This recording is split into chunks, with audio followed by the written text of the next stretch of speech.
So we have another special guest today, a return visitor, Deputy National Security Advisor Ann Neuberger, who's going to speak to you briefly about cyber threats. She only has time for just a very few questions because she has to run off to a meeting. I will always be the bad cop with that. Come on up, and then we'll, of course, do a full briefing. Good afternoon, everyone. So we want to take a moment to encourage organizations to be on guard for malicious cyber activity in advance of the holiday weekend. To be clear, we have no specific threat information or information regarding attacks this weekend, but what we do have is history. And in the past, over holiday weekends, attackers have sometimes focused on security operations centers that may be understaffed, or a sense that there are fewer key personnel on duty as they may be on vacation. And indeed, a long weekend can sometimes make attackers feel they have extra time to navigate in a network before they are detected. So as the long weekend comes, we want to raise awareness, and this need for awareness is particularly for critical infrastructure owners and operators who operate critical services for Americans. As part of the administration's ongoing efforts to secure our America's defenses against cybercrime and ransomware, on Tuesday, the FBI and DHS's CISA released an advisory outlining specific steps that organizations and individuals can take to really increase their defenses and be safe online. You can find this on CISA's one-stop shop for information, stopransomware.gov, and we encourage you to please visit the site, read the advisory, and take those critical steps. Organizations and individuals should be on alert now because criminals sometimes lay in their steps in advance and begin their planning. Now, I want to walk through a few specific things you can do right now to protect against possible attacks and to ensure that you can recover quickly in the event that an organization is compromised. Specifically, I'd like to call on executives to please bring together your leadership teams and run through this set of activities to ensure that your organizations are as secure as they need to be before the holiday weekend. First, update and patch all software. We continuously see attackers compromising organizations based on vulnerabilities that are known for which patches are available. Second, ensure that individuals have strong passwords in place. And indeed, for key personnel, encourage them to change their passwords now. Third, implement multi-factor authentication, particularly for key personnel and IT staff. Multi-factor authentication is something more than a password. It could be a biometric, like a fingerprint. It could be a code that comes off software. Last week, President Biden hosted key executives from technology companies as part of his efforts to really secure America online. And a number of those executives pointed to multi-factor authentication as preventing 80 to 90% of cyber attacks. Indeed, because it is such a helpful way to address cyber vulnerabilities, it's one of the 5 things President Biden mandated be rolled out across the federal government quickly as part of his executive order in May. Fourth, review your incident response plan and do a drill against it to ensure that if a compromise occurs, you're ready to react and respond quickly. And finally, ensure that you have up-to-date backups and that they're segregated from a network so that they're not accessible to an attacker. There are a couple of other good practices to do. Security teams should proactively hunt on a network. It's kind of like a digital version of walking the beat. Look for any initial signs of compromise or anything unusual on a network. And everyone should be extra vigilant for phishing emails and clicking on links that may be new or something that looks unusual. I want to repeat that we have no information about any specific threats or attacks, so the purpose of this is really to raise awareness before a holiday weekend, given the history of increased criminal cyber activity during holiday weekends. As always, CISA, FBI, and other U.S. government partners are positioned to support any organization that needs it. Please visit stopransomware.gov and follow the practices that you see. Taking a step back for a moment, the Biden administration is committed to addressing cyber threats to the country. And indeed, as I mentioned, last week, President Biden hosted executives from technology companies, education firms, critical infrastructure, and others to focus on addressing the root causes of cyber. The technology companies in particular announced a set of commitments online to address some of the root causes of technology vulnerabilities and improve security of their products. Thank you. Wishing you a safe and enjoyable holiday weekend. It's been more than 2 months since the president's meeting with President Putin. Have the Russians done anything to crack down on ransomware attacks? Thank you for the question. The discussions with the Russians continue, as President Biden noted. He's looking for action with regard to addressing cyber activity, and we continue to look for that. That being said, we also need to look at our own activity, and it's the reason for this today, to ensure that we're doing everything we can to lock our digital doors and ensure that our networks and our organizations are as safe as they need to be online. Jackie? Have you guys determined who is responsible for the attack on the State Department a couple of weeks ago? I won't address specific incidents here. We're certainly looking at that, and we're also focused on, as I noted, the rollout of the 5 particular technologies across the federal government so we can confidently reduce the risk of such continued attacks. Those are on a tight timeline. So far, both CISA and Commerce's NIST have met every single timeline, and those key technologies are scheduled to be rolled out within 6 months of the President's executive order last May. So we're really tracking October and November to ensure that we've modernized our defenses across the federal government. Do you believe that the patches that need to have been done have happened across agencies? That work continues. As I noted in a prior discussion, there's a great deal of work to modernize our federal networks. They were not where they needed to be. And that's one of the reasons that the President mandated such aggressive, we believe achievable, but aggressive steps to bring them up to where they need to be to meet the level the attackers focus on those networks. Jen?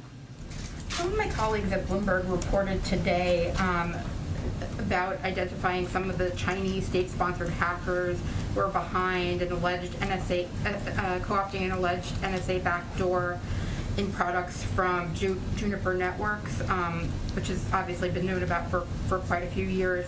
What are the administration's policies around the use of backdoors, and what are the guidelines, if any, about NSA's ability to insert backdoors into U.S. tech companies' products? As you know, that's been as you noted, that's been an old story that's been reported, and I think we've continuously noted that there isn't substantiation for it.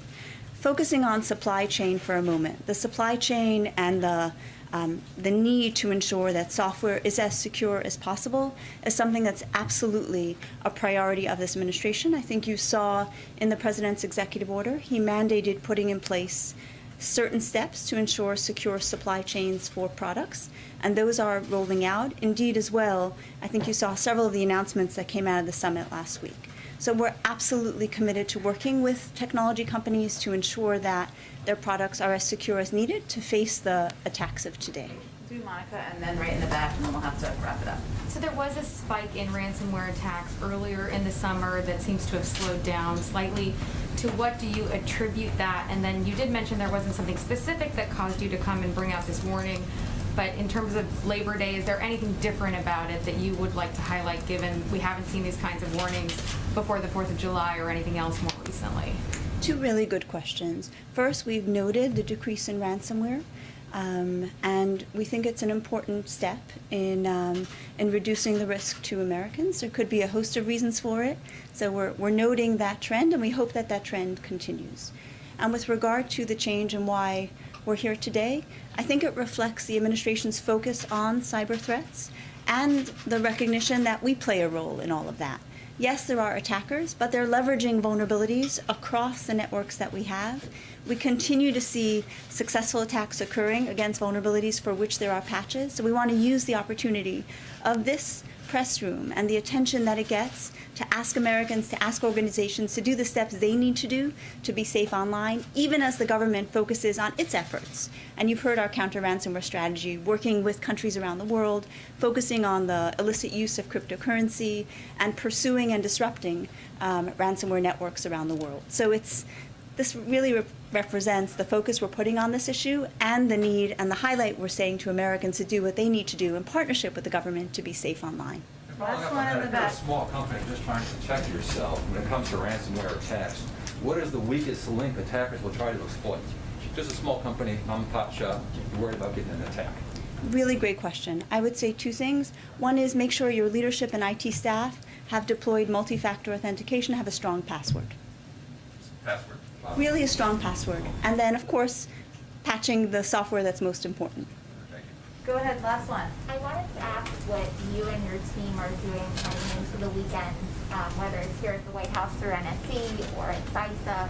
Do you have certain staff on call this weekend? Do you have certain preparations that you're making on your end in addition to the advice you're giving to the public? Great question. So first, we pulled together the intelligence community to ensure that we were tracking any and all threats and to ensure that they're highly alert for anything related to that. Second, we of course brought together agencies across the government, including key ones like FBI and CISA, to ensure that they were fully postured and fully prepared to be on staff and noting any early signs of any incident so we could rapidly jump on them and respond to them. And finally is this, calling on Americans, organizations to do the steps they need to do to be as safe as possible in advance of what may be an increased threat, as we've seen in history for the reasons I noted during the holiday weekend. Thank you so much. Thank you. We will You're see you welcome. again, I'm certain. Thank you, Jen. Thank you for taking the time. Okay. A couple things for you at the top. Obviously, the president spoke to our ongoing work to help the people in the Gulf Coast and also in the Northeast and also out west as we're going through a range of natural disasters across the country. I just wanted to call out a few things. In Louisiana, disaster survivor assistance teams arrived today to support cooling stations in the city of New Orleans and St. John the Baptist Parish, where heat advisories are in effect and many residents remain without power. FEMA also announced today a new policy this morning to reduce barriers that have long prevented many disaster survivors, particularly Black Americans, from receiving disaster assistance by expanding the types of legal documentation for homeowners and renters to prove ownership or occupancy. This has been a big barrier in the past, and it was something we worked hard to address proactively. Also, finally, to help disaster survivors, and I've talked about this a bit, but just to give you an update, Register for Federal Assistance mobile emergency response support assets are deployed to support Louisiana and Mississippi. Now, as of today, roughly 50,000 households in Louisiana have already received a one-time payment of $500 from FEMA to support critical needs. And as the president noted, FEMA has awarded more than $77 million to help disaster survivors. Also this week, as part of our efforts to engage with communities that are hesitant about COVID-19 vaccines, White House Senior Policy Advisor for COVID-19 Equity, Dr. Cameron Webb, has held community confidence visits to encourage vaccinations in cities across the South, including Columbia, Jacksonville, Columbus, and Mobile. The community confidence visits aim to take a systematic approach to community conversations about COVID-19 and the vaccines that focus on the interrelatedness between COVID-19 and long-standing social determinants of health, including housing, education, mental health, and food insecurity. We've been really encouraged by how receptive people have been to these conversations, and more broadly encouraged that more people continue to get vaccinated, including nearly 2 million in the past 2 days, people in the past 2 days, a strong start to the month. And I know there's a COVID briefing that starts in about 40 minutes, and you can learn more there. Go ahead, Josh. Wonderful. Thanks, Jen. Two subject areas, both legal. With regard to the Texas abortion law, President Biden has a Supreme Court commission with a report due by October 6th. Did the president or anyone in the administration reach out to members of the commission in the wake of what happened? And does the president have any new thoughts on the structure of the court? Well, first, I would say you're correct that there is an ongoing work that the Court Commission is doing. Their work is, and just to remind you all of what their focus is, there's about 30 members of this Court Commission. They're from diverse backgrounds and diverse views, and they're going to examine a range of questions about the future of the court, including term limits, including court expansion, and in addition, and several additional topics.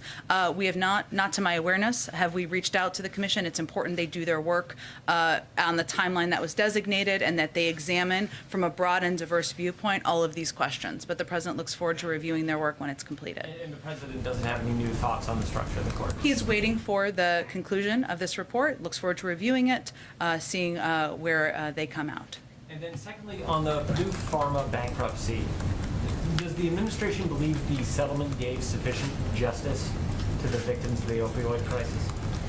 It's a great question, Josh. I want to speak to our team and see if we can get you a more specific comment on that. Go ahead. On the Texas law, what avenues are available to you in the short term for reacting to this law? We saw the president's statement directed the Gender Policy Council to do some things. What do you envision happening here?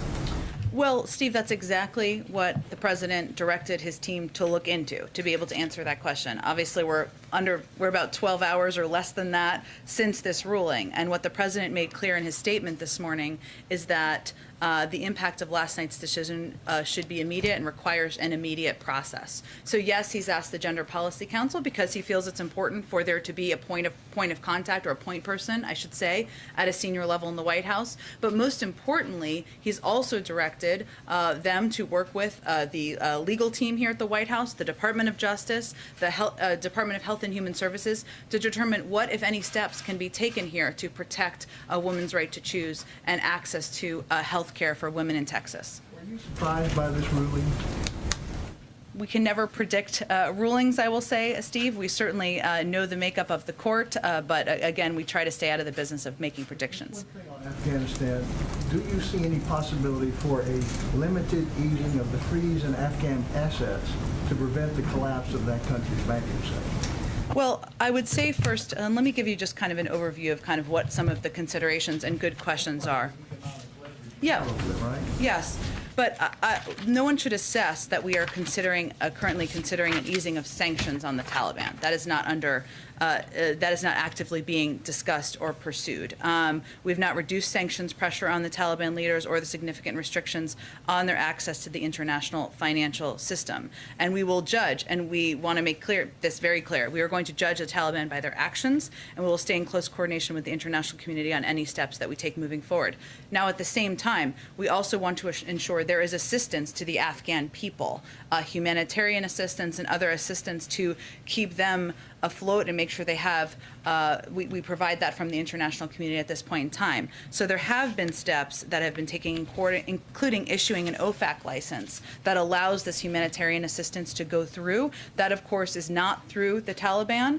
That is through outside organizations, and that's something we're working to be big contributors to. Go ahead, Jeff. Back to the commission for 1 second. The president obviously served for a long time as chairman of the Judiciary Committee. He's been in this town longer than most anyone. What is he looking for from a commission to offer him that he would not have for this? And what do you say to critics who say he's simply punting this to them to avoid making a yes or no decision if he thinks the court should or should not be expanded? Well, I would say to critics, or we would say to critics, yes, the president has a long history working on judicial issues as the former chairman of the Judiciary Committee, and he takes the role of institutions in our nation's history, including the Supreme Court, quite seriously. That's one of the reasons why this court was put together and constructed in the way it was. I mean, this commission, I should say, was put together and constructed in the way it was, which is with a diverse set of viewpoints, a diverse set of expertise, and he asked them to look at a broad set of questions, wanted to give them time to do that work and come out of that with some viewpoints. But he wants to leave them space to do exactly that. And I think the fact that he named a commission with a diverse set of viewpoints reflects his strong commitment to preserving institutions, but also taking a fresh look at things that need to change if needed. Is he misleading supporters of expanding the court, though, by allowing this commission to do its work? I mean, the reality is this would take a legislative change. It's something he couldn't change on his own. Why doesn't he just come out and say how difficult this would be? Well, I think it's clear it's difficult, but the president's view on the expansion of courts has not changed. He also wants this group, this commission, to take a close look at a range of issues, not just court expansion, which is an important question for them to examine, but term limits and a range of questions that the commission is looking at. I will also note, though, Jeff, that in the president's statement today, he also made very clear and in pretty strong terms his viewpoints on the ruling of the Supreme Court in this case. And rulings like that do raise concerns, not just for the president, but for people out there in the country about how the court is operating. And I'll just note what he said, for the majority to do this without a hearing, without the benefit of an opinion from a court below, and without due consideration of the issues, insults the rule of law and rights of all Americans to seek redress from our courts. That is, of course, of concern, not just to him, but it should be to all Americans who watched the ruling this morning. I'm not asking really quickly if I can. Are there any updates on the 100 to 200 American citizens who were in the country or are still in the country? Do you believe they still are, or what's the latest on the diplomatic mission? Well, I know my colleague at the State Department is briefing right about now and will give a more in-depth update on this. But what he said yesterday, and I will just echo, is it is closer to 100. We are in close touch from the State Department, from our diplomatic officials, with all of these individuals, working in close coordination with them to determine how they can leave the country, if they've left the country. There have been reports, as I think many of you have seen or reported yourself, about charter flights. If I can just speak to that for a moment, because I know it's been a popular question. There have been some confusion about this. We do not have personnel on the ground, nor do we have air assets in the country and we don't control the airspace. So anyone who's suggesting we are preventing these flights, that's not accurate. We couldn't prevent a charter flight from taking off. But what is important for people to understand is where we have some concern, and that is the fact that we do not have reliable means to confirm the basic details of charter flights, including who may be organizing them, the number of American citizens and other priorities groups on board, the accuracy of the rest of the manifest and where the plane may land, what security protocols they're taking into place. So just to kind of give you an example here, these charter flights are landing on U.S. military bases, and we have to be very careful, and I think it's understandable we have concern about flights where we don't have that level of information and understanding about the manifests, what the protocols are that are underway. There's also a question, there continue to be active ISIS-K threats. And there's also a question of where these flights go, where they land. We know ISIS-K has a keen interest in attacks against aviation targets, and our personnel on the ground in our military bases, and these are among the risks that we take into account. Go ahead. Just a few here. Most of the Texas-related questions have been asked. We're curious, what advice would the president give to a woman in Texas right now who wants or needs to get an abortion at this point? What the president would convey to any woman who is trying to get an abortion, seek an abortion, be able to employ her constitutional right to seek health care and health care that is enshrined and allowed by federal law. What he would convey to them, I don't think he's going to be giving medical advice. That's not the role of any president. He would say, but I would say he would convey to them, I have asked my team to use every lever at their disposal to ensure you have this right, to ensure you have access, to ensure that you can have the ability to seek medical care in the way that every woman should have the right to across the country. And he has made that a priority. And this request of DOJ and HHS for what more can we do, is the understanding or the expectation that they will actually come back with specific ideas, or is it possible that they determine there really isn't much beyond making sure somebody takes this to the Supreme Court? Because the federal government can't be subject to a civil suit in Texas. But there are other things potentially the federal government would be able to do? The president has every hope, expectation that the leaders of agencies across the government who have capacity will seek every way they can, every means they can to protect a woman's right to choose in Texas. I can't preview for you. I don't know yet what they will come back with. Go ahead. Thanks, Jen.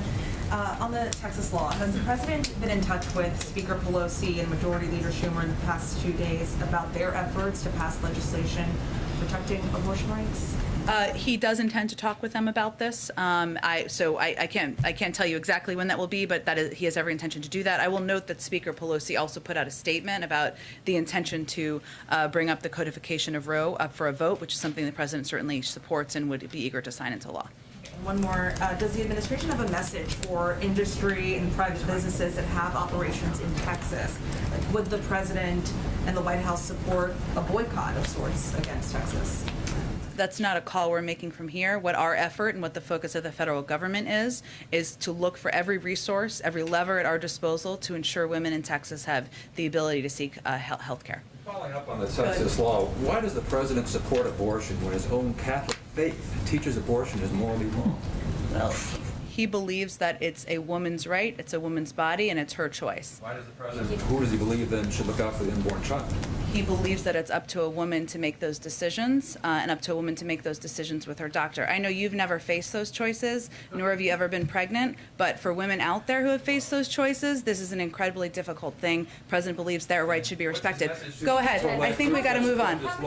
I think we have to move on. You've had plenty of time today. Go ahead. How many green card holders and SIV applicants remain in Afghanistan?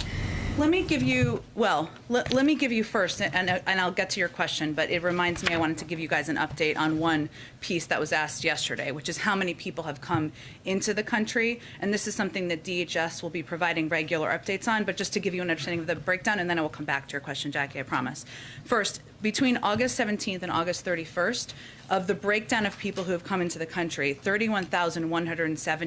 107 people have arrived in the United States as a part of Operation Allies Welcome.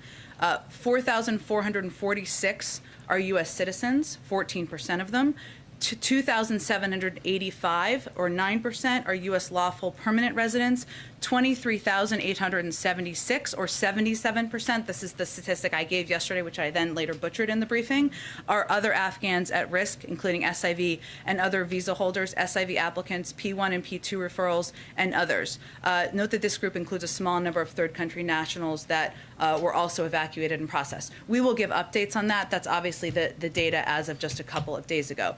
In terms of your question, which is a very good one, Jackie, in terms of how many people are in the country now, there are people who were eligible. We may not even know they're eligible yet, right? It is very hard to define those numbers. That is something that certainly the State Department, in coordination with the Department of Homeland Security, are going to be assessing what we think the population is and how we can work with this population to ensure that we help individuals who want to leave and want to depart the country to depart. Some of those people may be eligible for a range of our programs, SIV programs, P1, P2 programs. Some of them may not, but they still may want to depart the country. Now, as I noted yesterday, and I've noted several times, everybody who wants to leave Afghanistan and come to the United States will not be able to and will not be eligible. And we don't want to set the expectation that will be the case, but what we want to do is try to assess and try to do extensive outreach through diplomatic channels to see how many people there are, what programs they might be eligible for.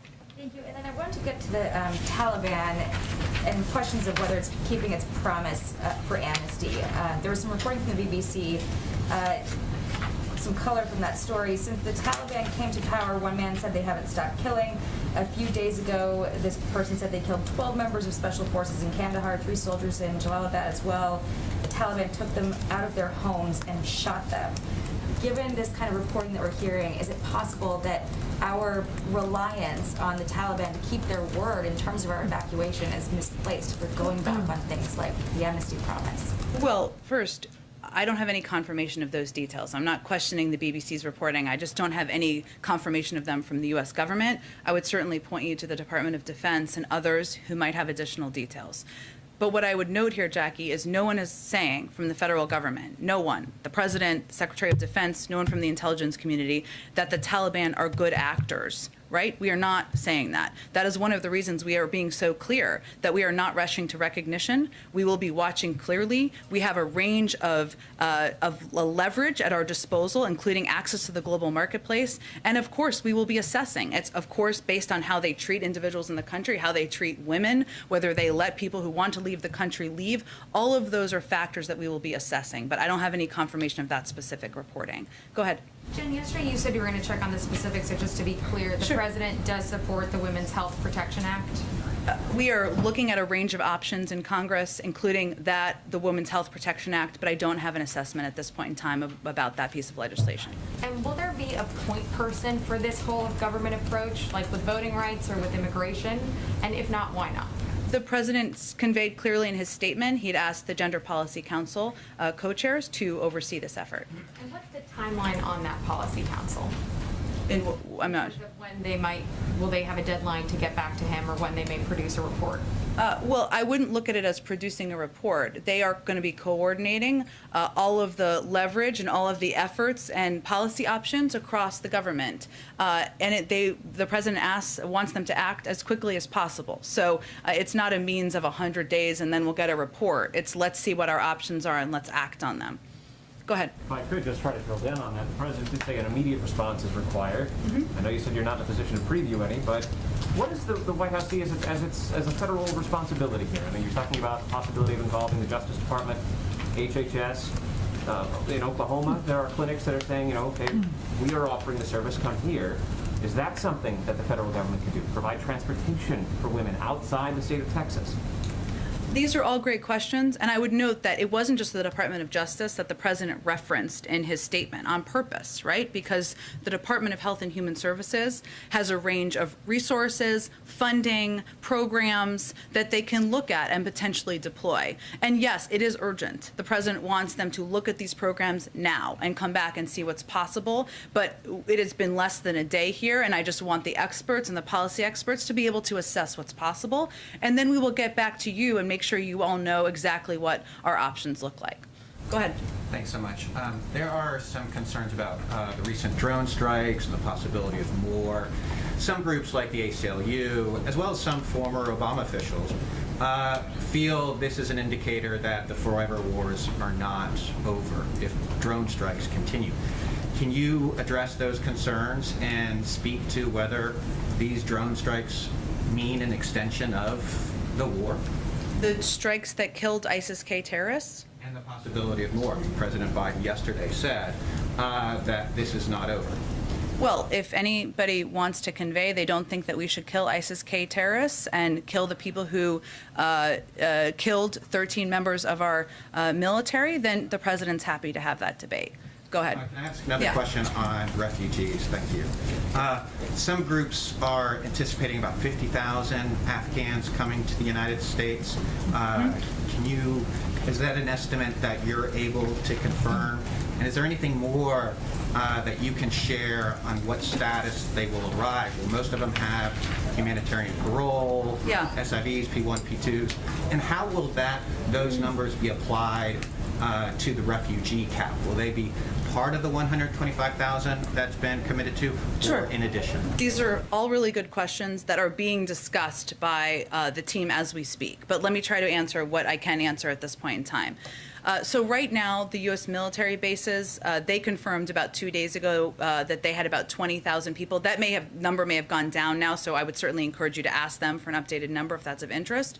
They are working towards space for about 50,000. Now, there are people who come to this country, American citizens and others, who have family members who may not go to those military bases, U.S. citizens, of course, who may not go to those bases, and those bases are meant to be temporary regardless. In terms of what classification, so as you know, there are different classifications people have come into the country under from Afghanistan. The SIV, the Special Immigrant Visa Program, P1, P2 programs. Some have come in through parolee programs. And yes, we are having discussions about over the long term what this looks like. Right now, refugees who come in as refugee status would be under the refugee cap, but beyond that, I have to let the policy process see itself through. It's a good question. Go ahead. 125,000, do you know that? I apologize.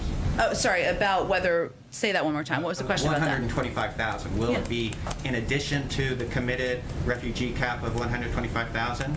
Or will it be, does the 50,000, or whatever the number is, does it fall? Well, 50,000, a lot of those people are special immigrant visa applicants, right? Or through other programs. So that wouldn't be under a refugee cap.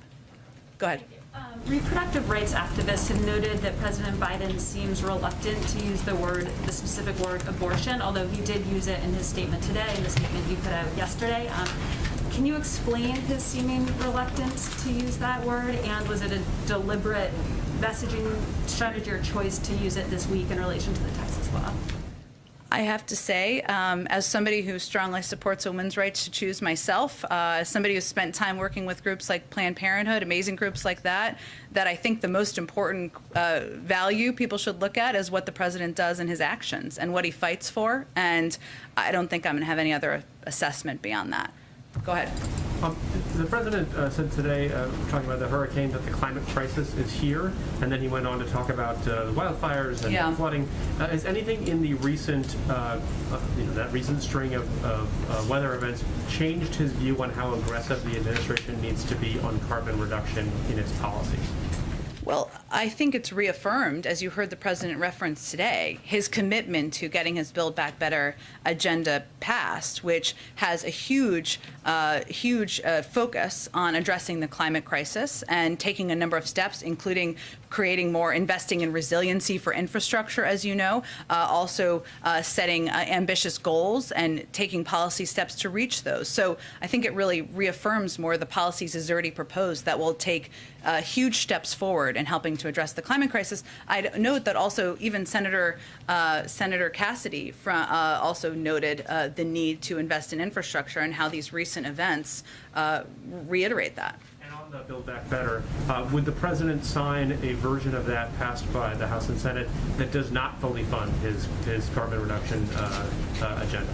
Well, I'm not going to negotiate from here, obviously, but the president put those proposals in the package because he feels they are vitally important to addressing the climate crisis. And the climate crisis is one of 4 crises he's identified from the beginning as being central to the issues he's going to address as president. I will say that, as people look to the next couple of weeks of the very expansive legislative agenda that we are going to all be undertaking together, what the president is quite focused on is, yes, of course, the investments that will help cut costs for the American people in a range of ways, whether it's the child tax credit, making childcare less expensive, making college more affordable, but he is equally as focused on the making wealthiest Americans and corporations pay more, because he thinks that's fair, and he thinks that is how we can deliver on equality in this country, and that can also pay for a lot of these important policy initiatives. Go ahead. Are there any more details about the president's trip to Louisiana tomorrow? Sure. They are still being finalized, which is not out of the norm, but let me tell you what I know at this point in time. So the president will travel to New Orleans to survey storm damage from the hurricane. He'll meet with state and local leaders. I would expect that will include the governor and the mayor from impacted communities. And beyond that, we're still finalizing all the details, which we'll hopefully have more later tonight on. And on the Texas abortion law, how worried, or is the administration worried at all that this will enable other state legislatures to pass similar bills? Of course we're worried. Of course we're worried that other states where there is a movement and an effort to prevent women from having access to health care will copycat these steps by the Texas that happened in Texas. Now, that is one of the reasons why the president thinks it's so urgent and why he has asked his team to act as quickly as possible to see what our options are. Go ahead.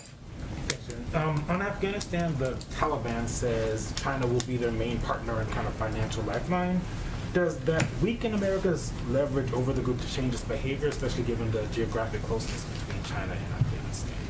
Well, I would first say that, as the president has said many times, so let me repeat, there are a few countries that wanted us to stay in Afghanistan more than China and Russia, because it would have tied up our own resources and tied up our own U.S. military and tied up our own financial assets and options.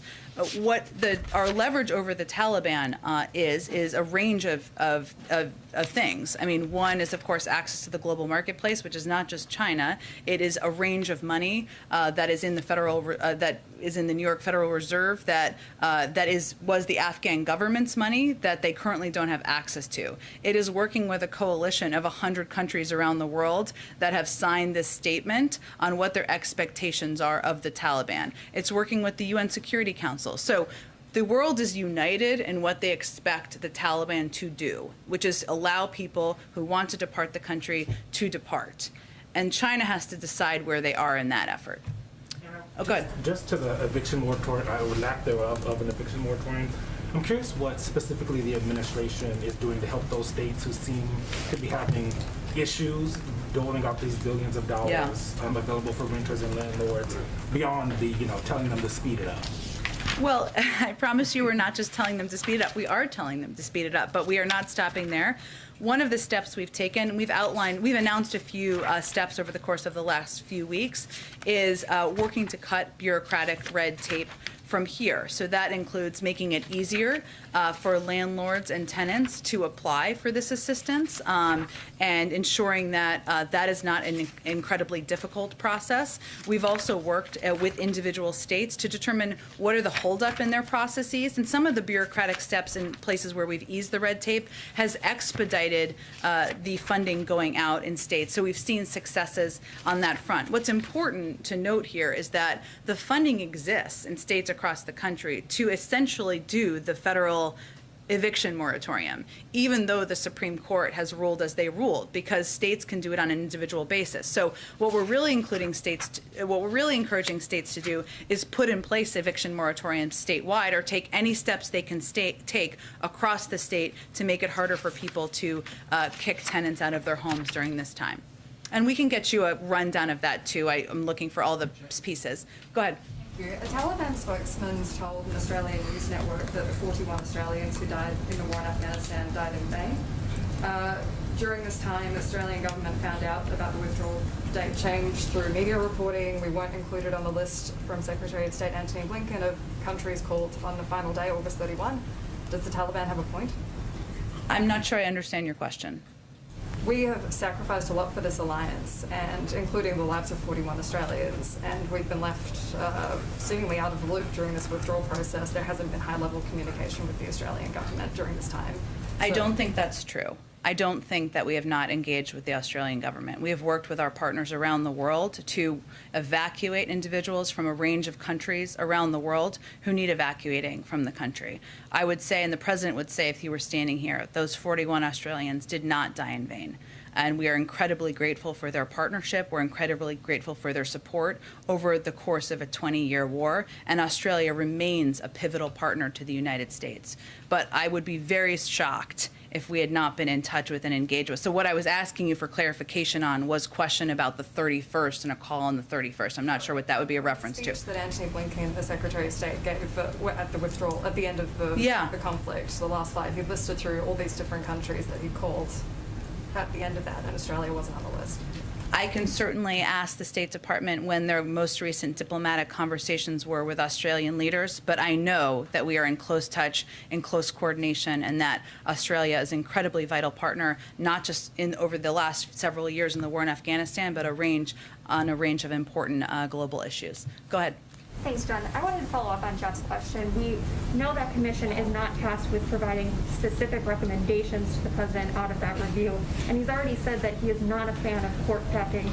So realistically, what kind of changes can we expect to come once that review is complete? Is the president committed to addressing the court system in a significant way? Well, the president wants to take a look at what the court reform group advises on. And yes, they're not coming out with these are the 7 steps that we are recommending. It's a diverse group with diverse opinions. And he felt that was important, given this is a vital institution in our nation's history. So I can't predict for you. I don't know where he's going to land. I'm going to leave the space for the president to determine that. Go ahead in the back. A couple of follow-ups. First one has about the answer that you gave to Franco about the ongoing sort of drone strikes in Afghanistan. Mm-hmm.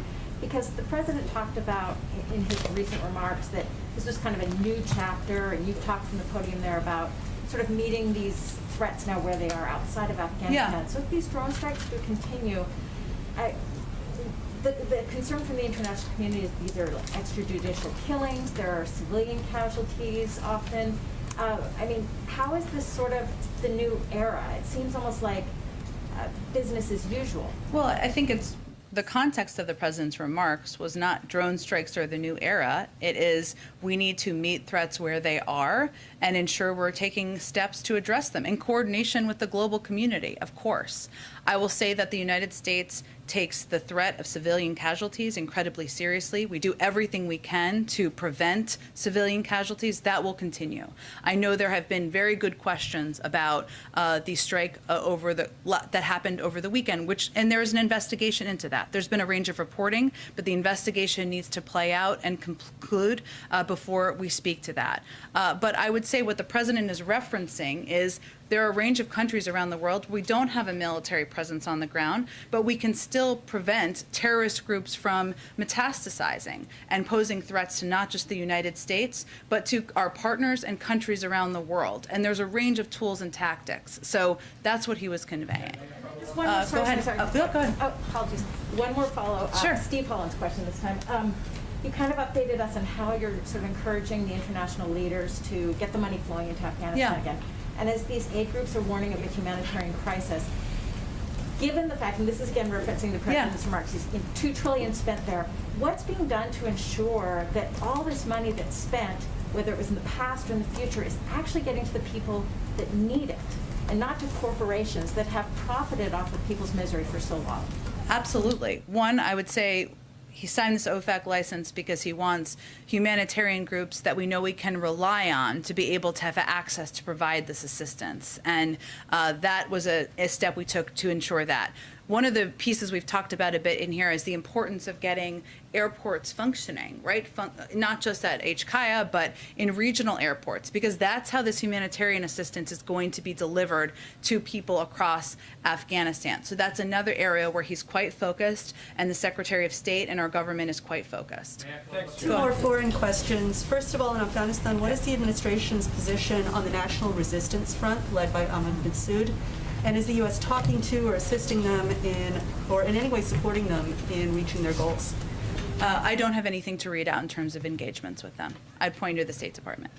Secondly, as you know, Climate Envoy Kerry is in China right now to talk about climate change.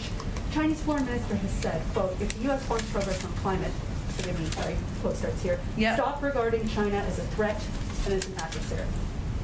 End quote. Does the administration see China as an adversary in this regard, and are you willing to meet them in the middle to make progress on climate change? Well, the United States sees China as a country where we have disagreements, and we also have areas where we can work together. And that's what complicated diplomatic relationships look like, and certainly our relationship with China falls into that category. Thanks, everyone, so much. I don't think I'm going to have anything new to what I already answered on that, but we'll see you all tomorrow. Thanks, everyone. Have a good trip. Thank you.